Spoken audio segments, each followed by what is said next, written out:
Bonjour, je suis Axel de aiddcg.fr et donc dans cette vidéo, on va se focaliser sur la question est-ce qu'il vaut mieux faire son DCG en candidat libre ou alors en formation?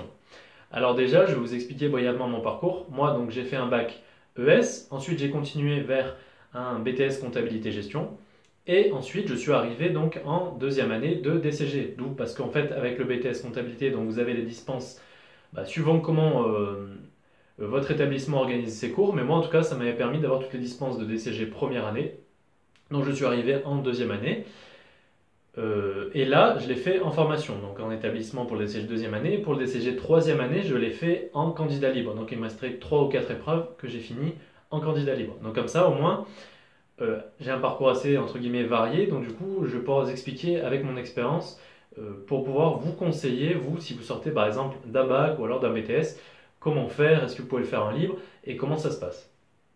Alors déjà, euh, tout simplement, il faut savoir que le DCG, c'est un diplôme qui a vieilli et au final, on vous demande 90% de par cœur, tout simplement.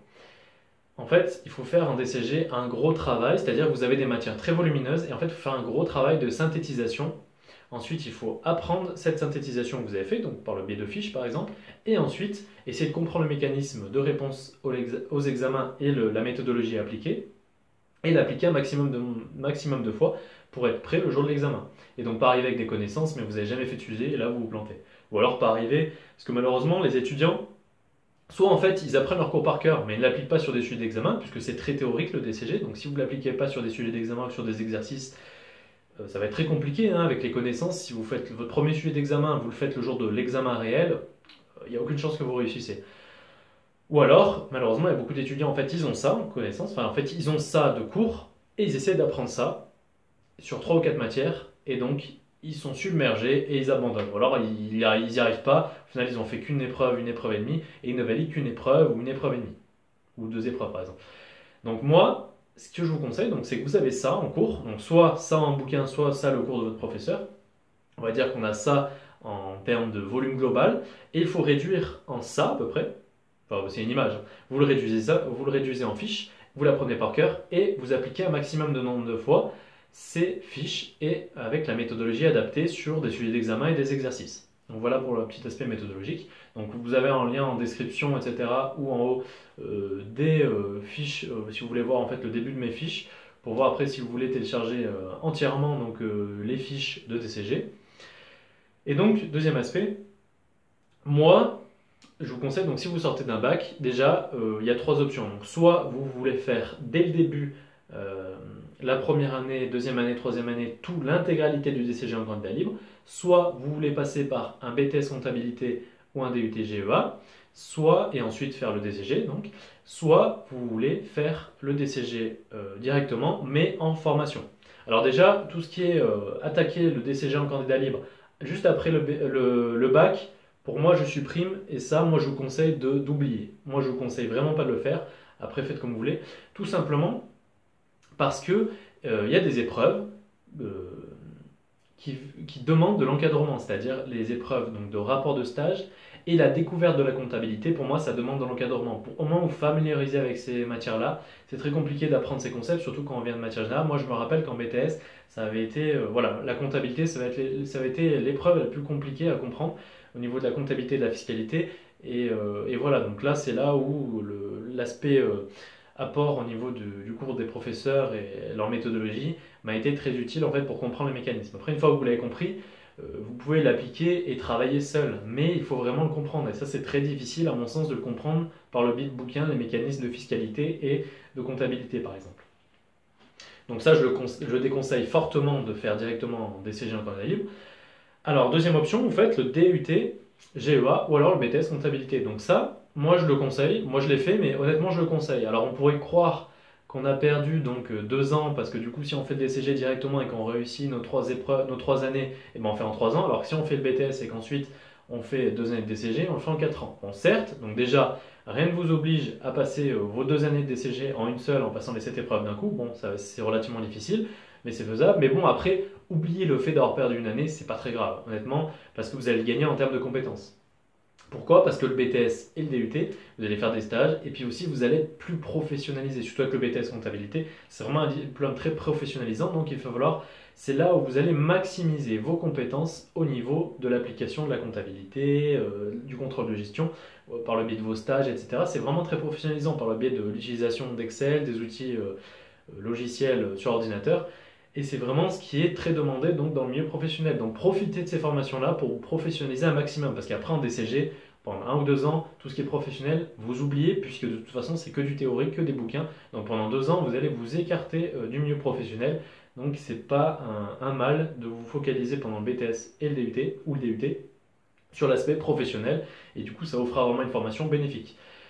Donc si vous faites ça, là oui par contre vous pouvez continuer à le faire. Donc vous pouvez continuer en DCG et à le faire en candidat libre, c'est-à-dire faire directement donc, vos 7 épreuves, il me semble, en candidat libre directement, puisque là vous allez avoir la fiscalité, donc la fiscalité vous aurez déjà vu une partie, la comptabilité approfondie, vous aurez déjà un peu les schémas comptables en tête, vous aurez déjà le mécanisme de comptabilité en tête, donc après ce sera que des nouvelles écritures et des nouvelles choses à apprendre, mais vous aurez déjà les mécanismes intégrés, donc c'est très important, hein, parce que si vous découvrez directement la comptabilité et qu'en plus vous avez des trucs super complexes, vous allez apprendre les écritures par cœur, vous allez vous planter. Donc vraiment, moi je conseille très fortement donc, de faire un BTS ou un DUT et ensuite de migrer vers le DCG.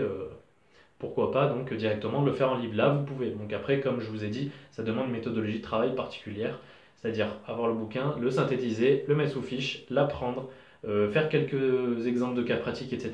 Et ensuite faire un maximum de sujets d'examen. C'est comme ça, pour moi, c'est la seule façon de se préparer au DCG. Enfin, après, c'est mon avis. Et ensuite, la dernière étape, c'est vous voulez faire directement après un bac le DCG en formation. Donc là, c'est bien. Moi, après, c'est pas forcément ce que je recommande, mais c'est bien aussi. Mais dans tous les cas, soit vous faites donc vos 3 années, mais en tout cas, le minimum à faire, c'est avant de vouloir se lancer en candidat libre, c'est de valider au moins par le biais d'un établissement le rapport de stage et l'introduction à la comptabilité. C'est-à-dire que, à mon sens, s'il y a 2 épreuves, il faut recevoir un enseignement par le biais d'une école ou voilà, d'un établissement, c'est vraiment la comptabilité, la fiscalité, etc., tout ce qui englobe cette partie-là. Et là, pour valider votre rapport de stage, parce que là, vous avez besoin d'un encadrement, savoir comment on fait le rapport de stage, il y a des papiers aussi, etc. Donc là, moi, je vous conseille d'être encadré à ce niveau-là. Donc ce qui est bien, c'est qu'avec le BTS ou le DUT, vous avez donc la dispense de l'épreuve de rapport de stage du DCG. Et si vous faites donc votre DCG première année, vous regardez donc vous vous inscrivez donc à l'épreuve de rapport de stage et d'introduction à la comptabilité au moins. Et une fois que ces 2 épreuves-là sont validées, tout le reste de toute façon ce sont des écrits ou des oraux. Non, il n'y a que des écrits de toute façon. Donc, même l'anglais est un écrit donc, au DCG. Donc, de toute façon, vous êtes tranquille. Après, ça demande que du travail écrit de votre part, mais il n'y a pas de procédure particulière, hein. S'inscrire au DCG, c'est très rapide. Je ferai une vidéo là-dessus. Est-ce qu'il faut faire le DCG en interne? Je ferai aussi une vidéo là-dessus. Mais donc, je vous résume brièvement comment s'inscrire au DCG, parce qu'il ne faut pas vous pénaliser par rapport à ça. En fait, une fois que vos épreuves compliquées, entre guillemets, de rapport de stage est passé, tout le reste, travailler seul, c'est simple. Moi, quand j'ai fait en libre, en fait, l'inscription est la même. De toute façon, que vous soyez en formation ou alors en candidat libre, vous devez vous inscrire. Et c'est pas l'école qui va s'inscrire à votre examen à votre place, hein, pas comme en BTS ou en DUT. Là, c'est à vous de faire la démarche. C'est très simple. Vous allez sur Internet. Une fois que les sessions d'ouverture, d'inscription aux examens sont ouvertes, vous renseignez sur les dates. Hein, c'est très simple. Une fois que vous avez les dates, donc par exemple là, je crois que ça ouvre le 7 janvier pour l'inscription au DCG, et il y a 1 ou 2 mois de délai, il me semble. Tout simplement, vous allez sur Internet, vous remplissez donc votre dossier, vos informations personnelles, etc., le nombre, les épreuves que vous souhaitez passer. Ensuite, vous recevez une confirmation par mail ou alors par courrier. Et vous n'avez qu'à renvoyer cette confirmation, donc avec quelques informations supplémentaires et des timbres fiscaux donc pour payer vos UE. Donc le prix d'une UE, c'est entre, il me semble, c'est 20 ou 30 euros par UE. Donc si vous en passez 4 par exemple, ça fait donc entre 120, voilà, ça fait à peu près 120 euros. C'est pas bon. C'est pas, excusez-moi, ça fait 80 euros. Donc voilà, entre 80 et 110 euros, on va dire, pour 4 épreuves. Donc voilà, hein, si vous faites un candidat libre, que votre année vous revient à 110 euros, c'est pas très cher honnêtement, puisque si vous le faites en établissement, ça vous reviendra au minimum à 1500 euros, je pense, pour une année de formation. Donc au niveau du candidat libre, là c'est clair que déjà, point de vue économie, vous allez en faire, croyez-moi. Mais donc, comme je vous ai dit, faites au moins un BTS ou un DUT, ou alors une première année de DCG. Donc on oublie le candidat libre dès le départ après le bac. Donc voilà, je crois que j'ai tout dit, mais donc voilà, donc si vous voulez recevoir des fiches, donc le début des fiches pour voir un peu comment elles sont faites, je vous invite à cliquer là-haut, alors il y aura les liens en description, et après si vous voulez télécharger l'intégralité des fiches, il y aura les liens. Donc moi mes fiches tout simplement, hein, je les ai fait, c'est des fiches que j'ai moi-même utilisées, que je mets à jour.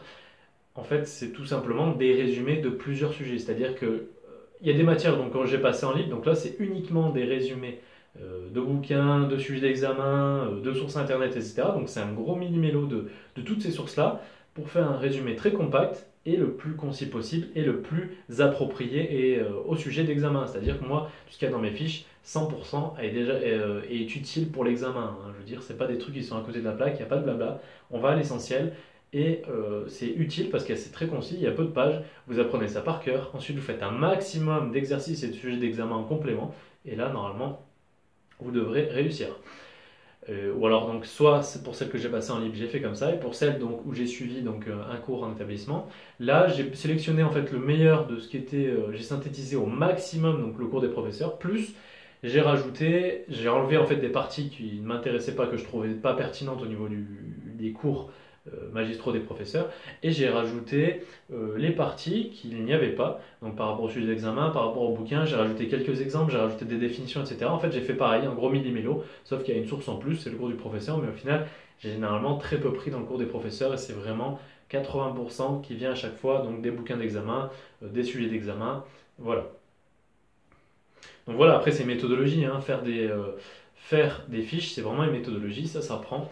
Après, bien sûr, si vous voulez directement travailler au sujet d'examen, par exemple, que vous n'avez pas, vous n'avez pas eu assez de temps, que vous voyez cette vidéo et que vous êtes déjà à 4-5 mois de l'examen ou 3-4 mois, bon là c'est un peu tard, donc je vous conseille vraiment de prendre directement des fiches, que ce soit les miennes ou pas, mais prenez au moins des fiches. Par contre, je vous déconseille vraiment, comme j'ai dit dans une vidéo précédente, ce sont les fiches qui viennent des bouquins, c'est-à-dire des bouquins de fiches. Donc par exemple, vous prenez, je sais pas, on va pas citer d'édition, mais prenez une édition, vous avez souvent donc le bouquin très volumineux, ensuite vous avez le bouquin de fiches et vous avez le bouquin de fiches de fiches.